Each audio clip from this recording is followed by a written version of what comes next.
नमस्कार। आइए आज एक नए विषय के साथ आपके सामने उपलब्ध हूँ।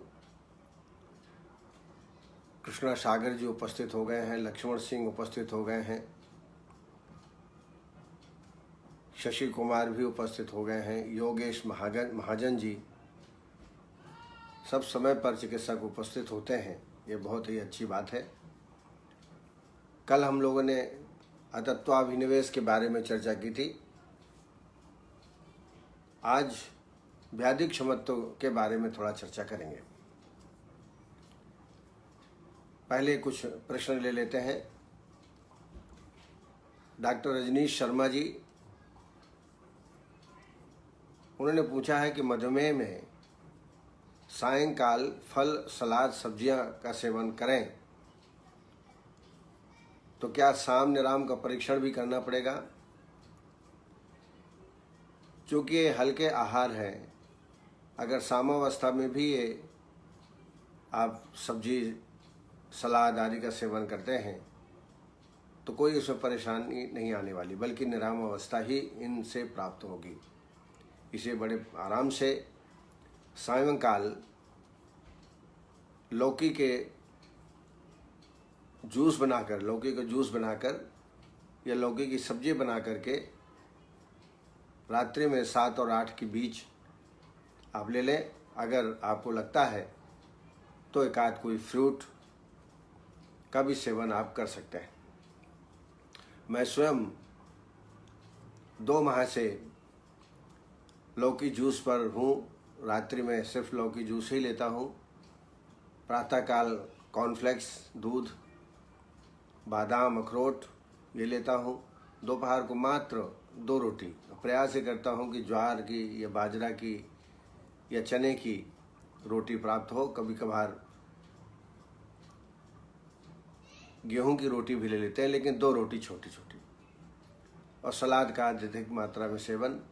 शाम को 4-5 बजे आप फ्रूट ले सकते हैं और रात्रि में सब्जी, खास तौर से लौकी की सब्जी। मैंने देखा, मुझे डायबिटीज़ है। पहले मैंने दोपहर की जो औषधि थी वो छोड़ दी, फिर इसके बाद सायं जो मैं औषधि लेता था वो भी छोड़ दी। आज मैं सिर्फ डाइवेकॉन टेबलेट 2 गोली सुबह शाम ले रहा हूँ। बाकी सारी एलोपैथिक दवाइयाँ छूट गई जो डायबिटीज़ के लिए हम लेते थे। तो इसलिए ये आप अपने सारे पेशेंट को आप ये सलाह दे सकते हैं कि सायंकाल आप अन्न का सेवन ना करें और रोजाना योगाभ्यास, पैदल घूमना, पैदल दौड़ लगाना पसीना आने तक ये जरूर करें। और नहीं तो योगाभ्यास, प्राणायाम, सूर्य नमस्कार ये जरूर करें। ये मधुमेह के लिए बहुत ही आवश्यक है। दूसरा प्रश्न उनका था कि आमल की रसायन या आंवला का कोई भी योग दुग्ध के साथ दे सकते हैं क्या? बिल्कुल दे सकते हैं। सामान्यतः ये भ्रम रहता है कि आंवला या अम्ल के द्रव्य के साथ यदि दुग्ध लेंगे तो नुकसान होगा। ऐसा कुछ नहीं है। आप दूध के साथ आंवले की योग आप बिल्कुल ले सकते हैं। इसमें कोई किसी भी प्रकार की कोई साइड इफ़ेक्ट्स नहीं होते। डॉक्टर प्रदीप देवांगन, जो कि मेडिकल ऑफिसर हैं, उनका एक पेशेंट कोविड-19 से ग्रसित है, प्रभावित है। कोविड तो शायद ठीक हो गया है उनका, लेकिन लंग्स बहुत कमज़ोर हो गए हैं। ऑक्सीमीटर में 92 से 96% ऑक्सीजन पेशेंट में है। भोजन के बाद इनका शुगर 210 हो जाता है। चलने में सांस फूलती है, भरती है। क्या चिकित्सा करना चाहिए? तो निश्चित बात है, कोविड के बाद इस प्रकार की परेशानियां पेशेंट में होती हैं। तो लंग्स को मजबूत करने के लिए मुलैठी, गिलोय और कंटकारी, मुलैठी, गिलोय और कंटकारी तीनों को बराबर बराबर मात्रा में यौकुट कर लें। 4 चम्मच दवाई लगभग 20 ग्राम और 4 कप पानी, 1 कप बचे तब तक पका लें। ऐसा 1 कप सुबह शाम को दोनों टाइम पेशेंट को दें। इसके अलावा एक चूर्ण बना लें जिसमें दालचीनी, हल्दी, गिलोय और अश्वगंधा, इनका बारीक चूर्ण तैयार कर लें। 1 चम्मच सुबह शाम दोनों टाइम पेशेंट को देना चाहिए। च्यवनप्राश का सेवन बहुत ही उपयोगी है, 1 चम्मच सुबह शाम को जरूर लेवें। आमल की रसायन का भी प्रयोग कर सकते हैं। ब्राह्मी औले का भी प्रयोग आप ऐसे पेशेंट में कर सकते हैं। और जैसा कि मैंने पहले बताया, रात्रि में अन्न न खाएं, लौकी और फल का ही सेवन करें, तो जो भोजन के बाद शुगर बढ़ रही है वो अपने आप कंट्रोल हो जाएगी। हल्का फुल्का व्यायाम करें, प्राणायाम कराएं, सूर्य नमस्कार कराएं, क्योंकि जितना हम भोजन करते हैं, जितनी कैलोरी हम खाते हैं, उसका खर्च होना बहुत आवश्यक है। आजकल कोरोना के ज़माने में बाहर निकलना भी बहुत कम हो गया है लोगों का, इसलिए घर में ही जितना संभव हो उतना पेशेंट में व्यायाम रोगी को कराना चाहिए। अगर शुगर फिर भी ठीक न हो, मामज्ज घनबटी 2 गोली दिन में 2 बार प्रयोग करा सकते हैं। टैबलेट डाइबेकॉन 2 सुबह 2 शाम को आप ले सकते हैं। एमरी प्लस ग्रेन्यूल्स एक आता है, वो भी बहुत ही उपयोगी है, 1 चम्मच सुबह भोजन के पहले। इससे डायबिटीज़ निश्चित रूप से कंट्रोल हो जाएगी। 210 कोई बहुत ज़्यादा नहीं है, आहार के द्वारा ही आप कंट्रोल कर सकते हैं।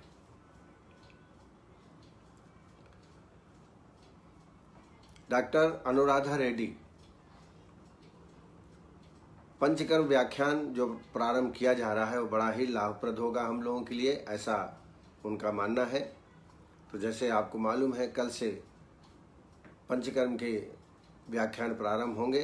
कल इंट्रोडक्टरी पंचकर्म क्या है, पंचकर्म कौन से हैं, पंचकर्म 5 ही क्यों हैं, पंचकर्म में समय कितना लगता है, अष्टमहादोषकर भाव कौन है, जो आवश्यक चीज़ें हैं पंचकर्म के संबंध में वो जानना आवश्यक है। तो कल उसके बारे में हम लोग चर्चा करेंगे।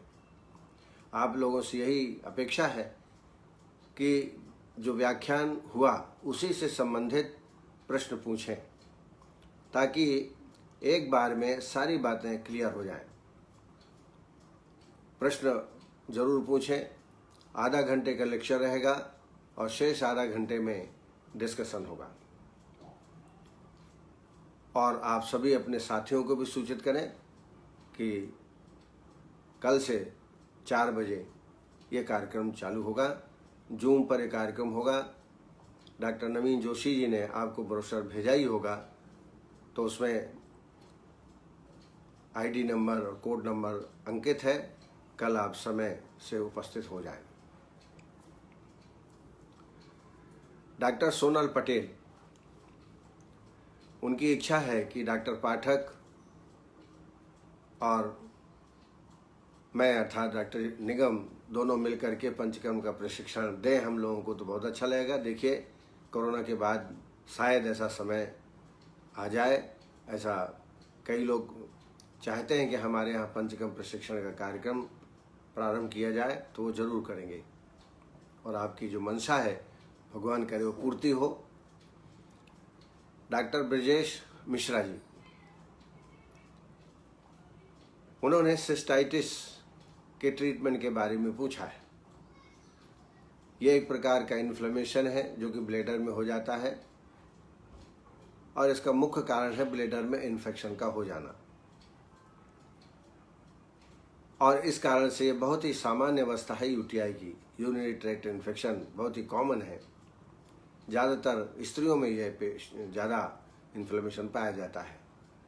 पर जब यह इन्फेक्शन ब्लैडर के थ्रू किडनी में पहुंच जाता है तो बड़ी सीरियस प्रॉब्लम पैदा हो सकती है। सिस्टाइसिस is inflammation of the bladder, usually caused by a bladder infection. It is a common type of UTI, particularly in women. और जैसा मैंने बताया कि यह इन्फेक्शन यदि किडनी में पहुंच जाए तो फिर गंभीर परिणाम पेशेंट में हो सकते हैं। इसलिए जैसे ही यूटीआई का पेशेंट आए तो यूटीआई का ट्रीटमेंट आपको तत्काल करना चाहिए।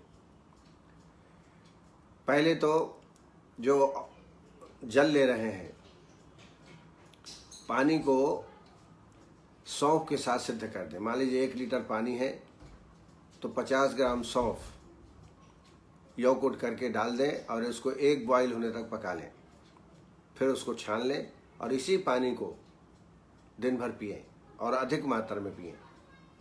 इससे बहुत ही पेशेंट को लाभ प्राप्त होगा।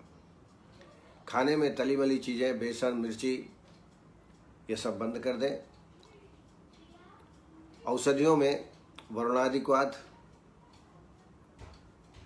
20 ml दिन में 2 या 3 बार सेवन कराएं। चंद्रप्रभावती 2 गोली सुबह 2 गोली शाम को पानी के साथ। उशीरासो 4 चम्मच पानी भोजन के बाद। आरोग्यवर्धिनी 2 गोली सुबह 2 गोली शाम। ये आप ट्रीटमेंट लगातार 2 महीना तक करें तो ये जड़ से यूटीआई खत्म हो जाएगी। क्योंकि ये यूरिनरी ट्रैक्ट इन्फेक्शन बार बार होता है और वो खास तौर से गंदगी की वजह से, साफ सफाई अच्छी तरह ना होने से ये इन्फेक्शन हो जाता है। और एक बार यदि इन्फेक्शन हुआ तो बार बार इन्फेक्शन होते रहता है।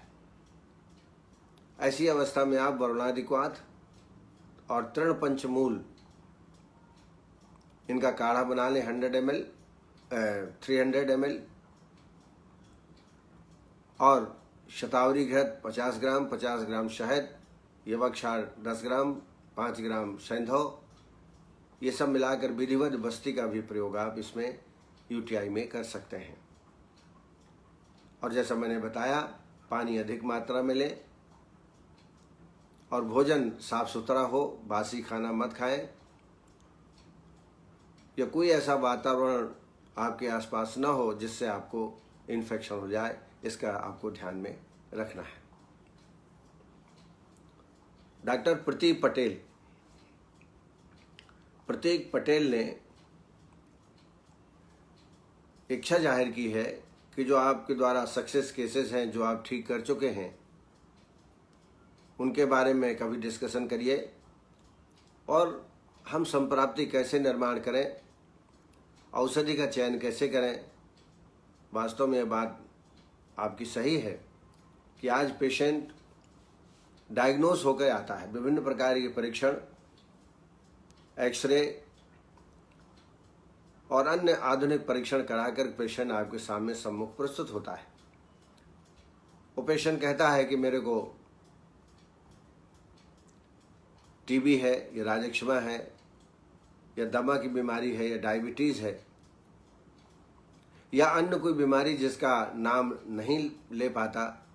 अक्सर हमारे जो एलोपैथिक चिकित्सक हैं वो डायग्नोस नहीं करते, वो सिर्फ सिम्टम्स लिखते हैं और सिम्टम्स के आधार पर वो ट्रीटमेंट देते हैं।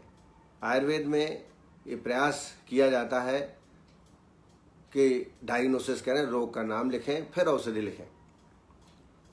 लेकिन यदि आप रोग का नाम ना भी दे सकें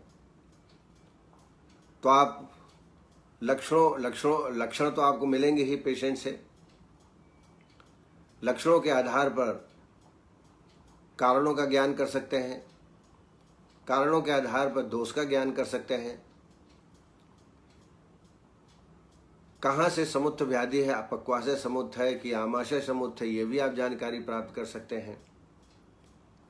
जैसा कि कुष्ठ अध्याय में कहा गया है, कुष्ठ विशेषै ही दोषाः दोष विशेषै ही पुनश्कुष्ठानि ज्ञायन्ते तैर हेतु तांस प्रकाशयति। यानी यदि सिम्टम आपको पता चल गए तो आप कारणों का पता लगा सकते हैं, दोष का पता लगा सकते हैं, किस स्थान से रोग उद्भव हुआ है वो भी पता लगा सकते हैं, और ये सब पता लगा करके आप ट्रीटमेंट की योजना बना सकते हैं, संप्राप्ति घटक बना सकते हैं। ये बात सही है कि संप्राप्ति बिना जाने अच्छी चिकित्सा आप नहीं कर सकते, इसलिए संप्राप्ति घटकों का ज्ञान, जैसे मैंने बताया लक्षण प्राप्त है तो दोष का ज्ञान हो जाएगा, दोष का ज्ञान है तो दूष का ज्ञान हो जाएगा। तो दोष, दूष, स्रोतस, अग्नि, व्याधि क्षमत्व, व्याधि चिरकारी है कि शीघ्रकारी है, समुत्थान कौन सा है, स्रोतो दृष्टि किस प्रकार की है, ये सब आपको पेशेंट के लक्षणों के आधार पर आप जानकारी प्राप्त कर सकते हैं। और चरक ने तो बड़ा स्पष्ट कहा है कि नामाकरण देने की आवश्यकता नहीं है। अगर आप नामाकरण न कर पाए रोगों का तो उनके लक्षणों के आधार पर दोष का ज्ञान, दूष का ज्ञान, स्रोतस ज्ञान करके आप संप्राप्ति का निर्माण कर सकते हैं। विकारा नाम अकुशलो न जीवाद कदाचन न ही सर्व विकारा नाम तो अस्ति ध्रुवा स्थिति सयोग कुप्तो दोषा समुत्थान विशेषता स्थानांतरण गतस्यो जन्यत्यामयन बहु तस्माद् विकार प्रकृति अधिष्ठानांतराणि च समुत्थान विशेषा से बुद्ध्वा कर्म समाचरेत। ये जो चरक का वाक्य है वो आपको याद रखना चाहिए। इसके आधार पर आप संप्राप्ति घटक का निर्माण करें और उसी आधार पर संप्राप्ति विघटन करने के लिए चिकित्सा सिद्धांत तय करें। आपको सामान्य चिकित्सा सिद्धांत मालूम ही होना चाहिए। वातस्यानु जयत पित्तम, पित्तस्यानु जयत कफम, त्रयाणाम व जयत पूर्वम यो भवेत बलोत्तम, या संसर्गे यो गरियान स्यादोपक्रमः स्याद वै भवेत, शेष दोष विरोधेन सन्निपातेन तथैव च, शीतोष्ण कृतान रोगांच समयन्ति भिषग विदाः, एचा शीत कृता रोगाः तेषां चोष्ण भिषितम्, विपरीत गुणैः दोषैः। तो इस प्रकार बहुत सारे लाइन ऑफ ट्रीटमेंट है, उनको अपनाते हुए चिकित्सा सिद्धांत स्थापित करना चाहिए। तदनुसार फिर दोषानुबंध और दोष का ज्ञान करके, दूष का ज्ञान करके औषधियों का चयन आप आराम से कर सकते हैं। लेकिन मैं आपसे फिर कहूँगा कि कोई भी रोग हो, उरुस्तम को यदि छोड़ दें, सब में पहले आपको संशोधन कर्म कराना है, पंचकर्म कराना है। पंचकर्म करने के पश्चात जैसा एक सिद्धांत है कि जब दोष शाखागत हो जाते हैं तभी रोग उत्पत्ति करते हैं।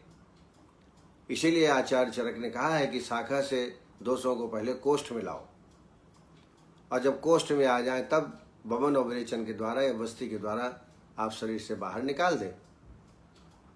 वृद्ध्या विसन्नाद पाकाद स्रोतो मृगुशोधनाद शाखान मुक्ता मलाह कोष्ठम यान्ति वायु से निग्रहात।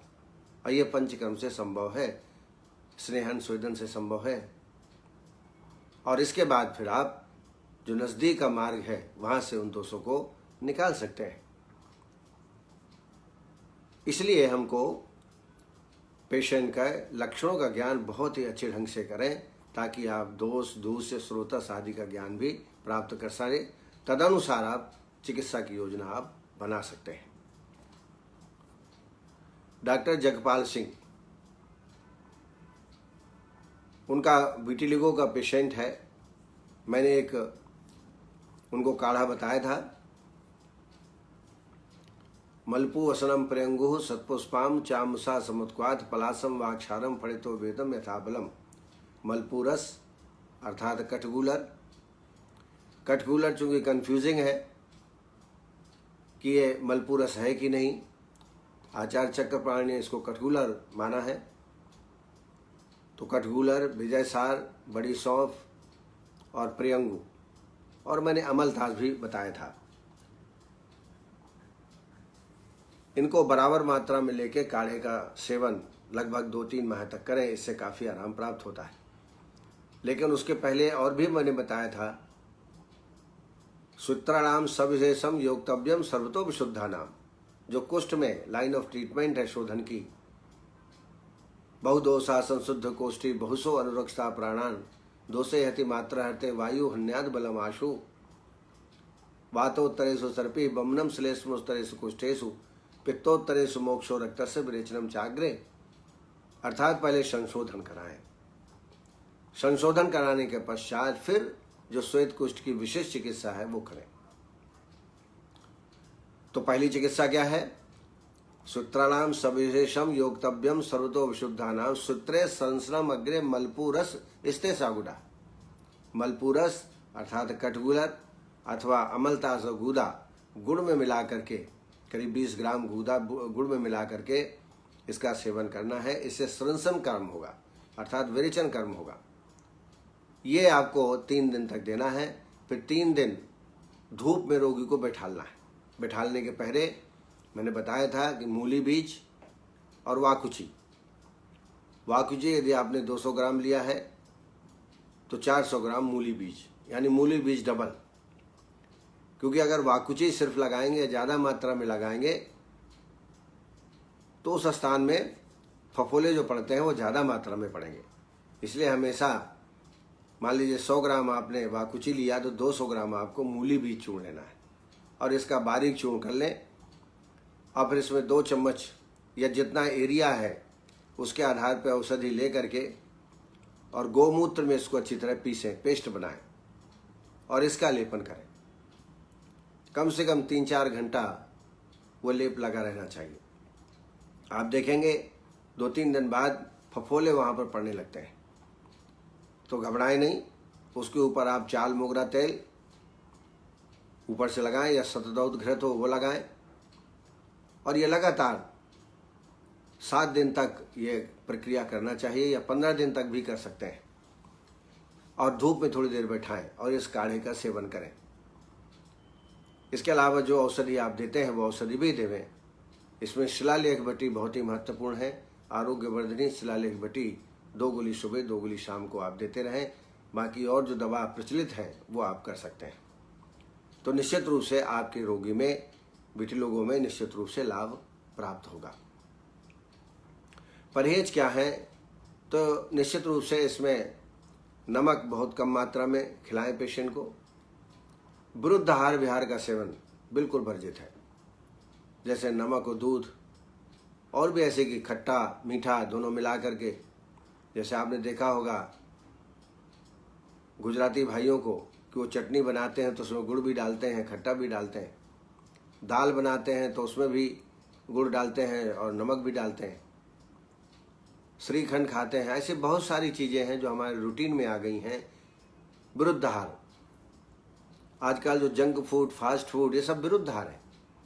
इसमें खट्टा भी है, मीठा भी है, नमकीन भी है, तमाम प्रकार के ऐसे मिक्स्ड बना करके जो आहार पदार्थ होता है विरुद्ध आहार होता है।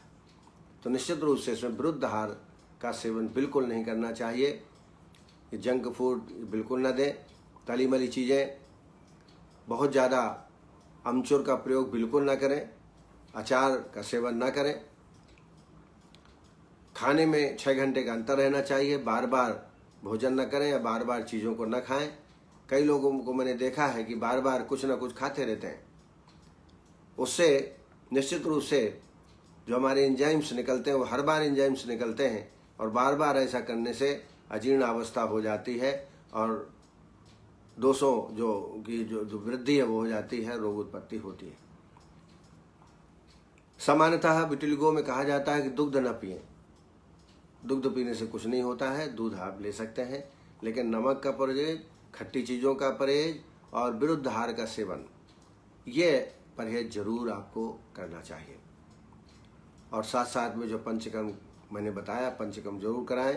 और पंचकर्म में भी जो वर्ज्य विषय हैं उनका भी निषिद्ध करना चाहिए। नहीं तो पंचकर्म से लाभ की जगह आपने देखा होगा कि प्रत्येक रोग के कारण में ये शब्द है पंचकर्म का ठीक से न किया जाना, इसकी वजह से रोग उत्पन्न होते हैं। तो यदि पंचकर्म आपने ठीक नहीं किया, मेरे पास कई से ऐसे उदाहरण हैं, क्योंकि वीवीआईपी के पंचकर्म करने में बड़ी तकलीफ होती है, उनको पास समय नहीं रहता है। जैसा कि आप जानते हैं, उच्चैर भाषम रथ क्षोभम अति चंक्रमणासने अजीर्णा अहित भोज्य चा देवा स्वप्नम च मैथुनम, ये जो अष्टमहादोष कर भाव हैं वो बिल्कुल जिन व्यक्तियों में पंचकर्म कराया है उनको बिल्कुल नहीं कराना है। संसर्जन क्रम का भी नियमित रूप से पालन करना है। उष्णोदकोपचारी साध ब्रह्मचारी क्षपास्यः सक्रण मूत्रो अनुद्गार अनुदीर्णा से धारेत व्यायामम उच्चैर्वचनम क्रोध शोको हिमातपौ वर्जेत प्रवातम च सेवे सैनासनम।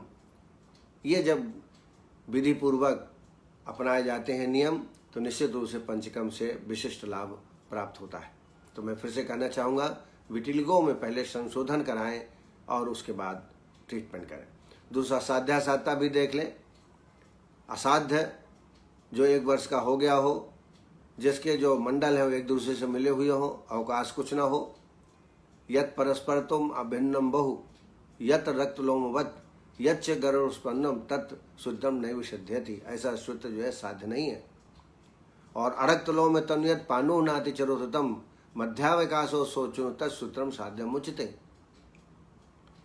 इफेक्टेड पार्ट में यदि रोम सफ़ेद न हुए हो, ताम्रवर्ण के न हुए हो तो साध्य है। 1 वर्ष का विटिलिगो साध्य है। तो ये भी देख करके हमको ट्रीटमेंट पेशेंट में करना है। हमारे साथ बहुत सारे चिकित्सक प्रतिदिन जुड़ते हैं, जैसे doctor Prakash Singh ji, doctor Vandana Pathak, doctor Sunil Ratauri, doctor Rajkumar ji, doctor Sonal Patel, doctor Sapna Dimri, doctor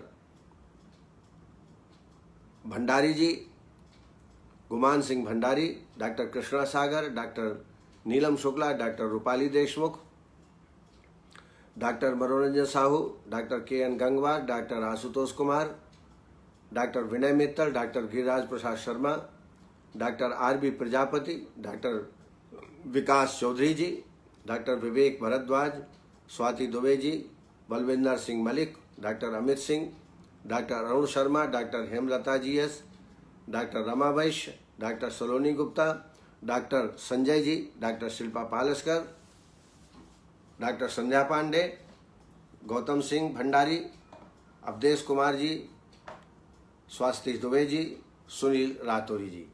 तो देश के विभिन्न स्थानों से प्रतिदिन हमारे प्रिय चिकित्सक जुड़ते हैं और व्याख्यान का लाभ उठाते हैं। आज हम व्याधि क्षमत्व इम्यूनिटी पर चर्चा करेंगे। इम्यूनिटी का बहुत बड़ा सब्जेक्ट है ये, एक व्याख्यान में कंप्लीट नहीं हो सकता, पर एक संक्षिप्त जानकारी मैं आपको देना चाहूँगा। जैसा कि आप जानते हैं, आयुर्वेद के 2 प्रयोजन हैं, स्वस्थ से स्वास्थ्य रक्षणम, आतुर से विकार प्रशमनम चा। स्वस्थ व्यक्ति की स्वस्थ स्वास्थ्य की रक्षा करना और जब विकार उत्पन्न हो जाए तो चिकित्सा करना। आयुर्वेद में सबसे पहले स्वास्थ्य रक्षा करने के लिए विशेष ध्यान दिया है। स्वस्थ रहने के लिए दिनचर्या, रात्रिचर्या, ऋतुचर्या, सदव्रत का पालन, आचार रसायन का पालन, इन सब बातों का उल्लेख किया गया है ताकि आपका व्याधि क्षमत्व, इम्यून सिस्टम ठीक रहे। प्राचीन काल में संक्रमण रोग का ज्ञान था, इसीलिए आपने चरक में देखें तो जनपदो ध्वंस का वर्णन आचार्य चरक ने वर्णन किया है। इससे ये पता चलता है कि पहले जनपदो ध्वंस अर्थात संक्रमण जन व्याधियों का ज्ञान था। सुश्रुत को भी ज्ञान था और उन्हें कहा था कुष्ठ, ज्वर, राजक्षमा, अक्षयरोग ये इन्फेक्शियस डिसीजेज हैं और उसके तरीके भी बताए गए। प्रसंगाद गात्र समूह स्पर्शात नहीं स्वाद सह भोजनात् एक सय्या आसनास्य वस्त्र माल्यानुलेपनात् कुष्ठम ज्वर से शोषस्य नेत्राभिसंदेवचा औपसर्गिक रोगांश संक्रामंती नरानरम। तो पहले संक्रमण का ज्ञान हमारे आचार्यों को था। आइए व्याधि क्षमत्व की परिभाषा के बारे में जाने।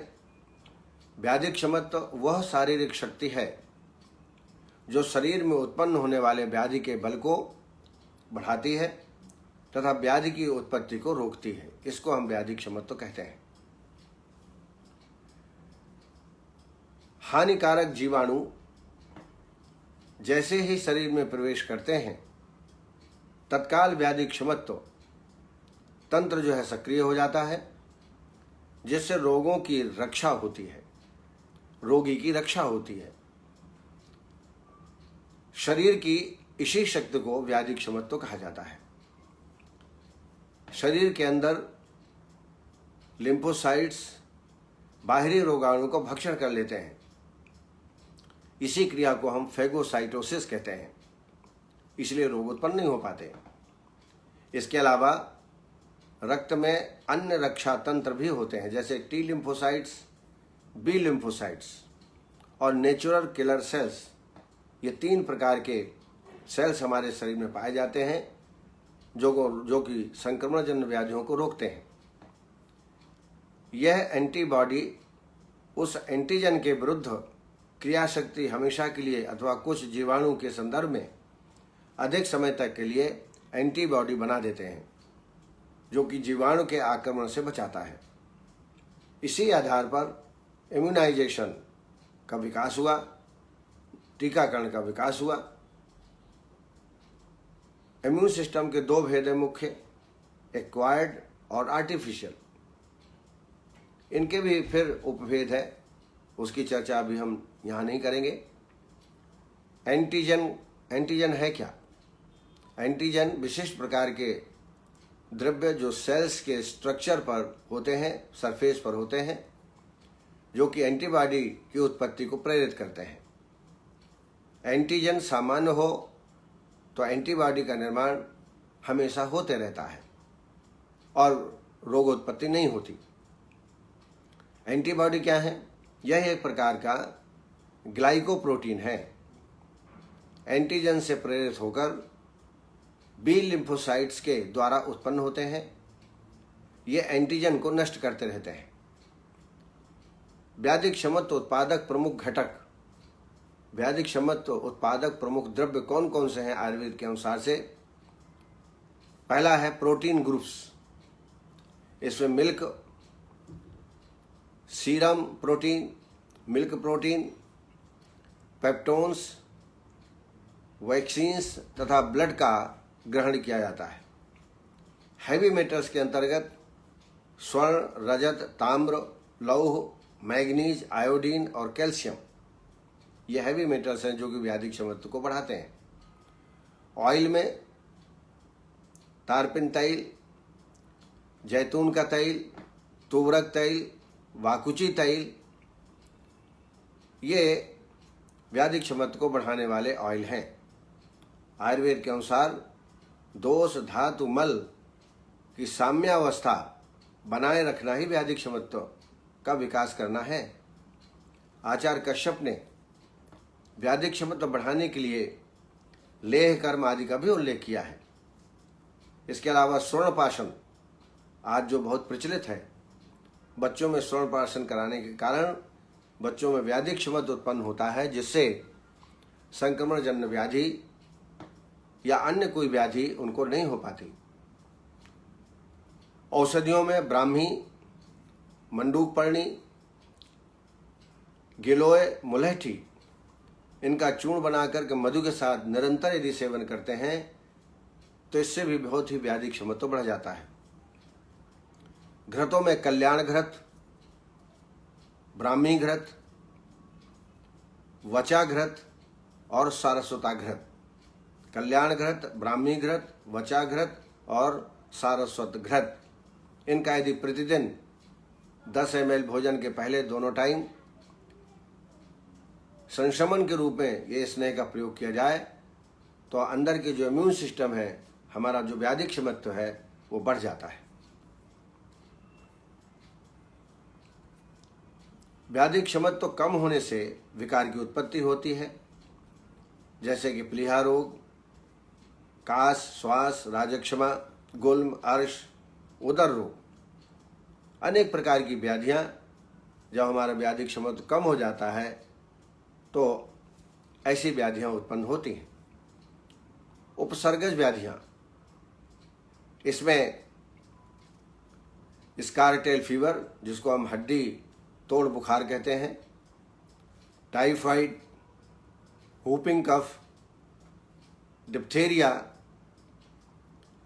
इरिसेफेलस, डायरिया, अतिसार जिसको कहते हैं, प्रवाहिका, गोनोरिया, सिफिलिस, मीजल्स, एड्स जैसी व्याधियां हमारे शरीर में उत्पन्न होती हैं।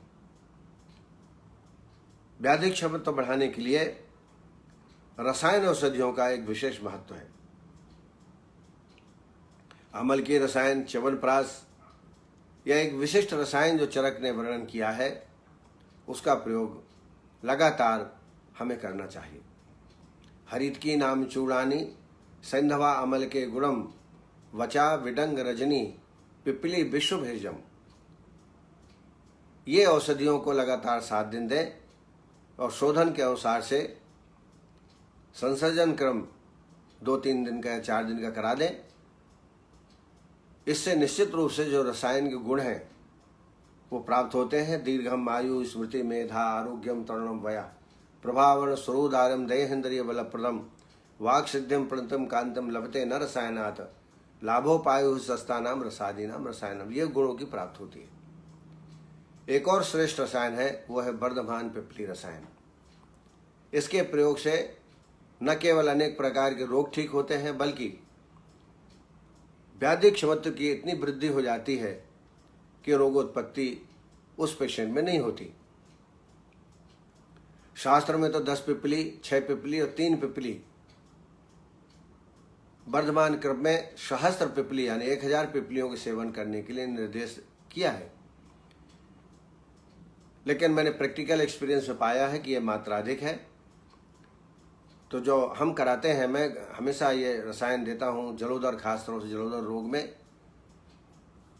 गोमूत्र में सिद्धित पिपली का प्रयोग करते हैं। पहले दिन 1, फिर 2, फिर 3, फिर 4, फिर 5, फिर 6, ऐसा 10 पिपली तक बढ़ाते हैं। फिर 10 पिपली का सेवन 10 दिन तक लगातार करते हैं। फिर इसको फिर कम करते हैं 9, 8, ऐसा इस टाइप से। और उसी क्रम के आधार पर हम दुग्ध की मात्रा भी बढ़ाते हैं। पहले दिन मान लीजिए 1 गिलास दिया, फिर 2 गिलास, 3 गिलास, 4 गिलास, जितना पेशेंट पी सके दुग्ध के साथ इसका सेवन, क्योंकि पिपली बहुत गर्म होती है। यदि पेशेंट दुग्ध नहीं लेगा तो उष्णता के कारण अनेक उपद्रव रोगी में प्राप्त हो सकते हैं। इसलिए दुग्ध का सेवन करके और वर्धमान पिपली रसायन का प्रयोग करना चाहिए। क्रम वृद्ध्या दशा हानि 10 पैपल्ली के दिनम वर्धेद पैसा सार्धम तथैव आपने त्वापनः जीर्णा जीर्णे च भुंजित षष्टिकम क्षीर सर्पसः पिपली नाम सहस्त्रस्य प्रयोग अमृतसायनम।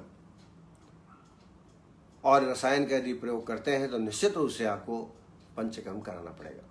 तस्याम संशोधन शुद्धा सुखी जात बुलापना रसायनम प्रयुंजति तत्प्रयोक्ष्यामि शोधनम।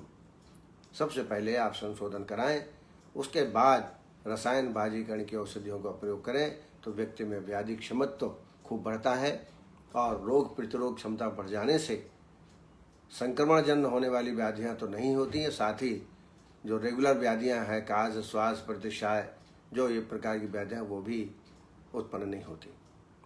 तो इन्हीं शब्दों के साथ मैं अपनी वाणी को विराम देता हूँ। कल हम लोग 4 बजे उपस्थित होंगे और पंचकर्म व्याख्यान सीरीज प्रारंभ होगी। आप सबसे आग्रह है कि प्रश्न जरूर पूछें।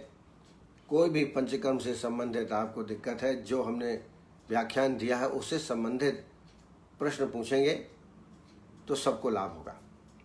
इन्हीं शब्दों के साथ आप सबको बहुत बहुत धन्यवाद, नमस्कार। कल हम फिर से 4 बजे आपसे मुलाकात करेंगे। तब तक के लिए नमस्कार।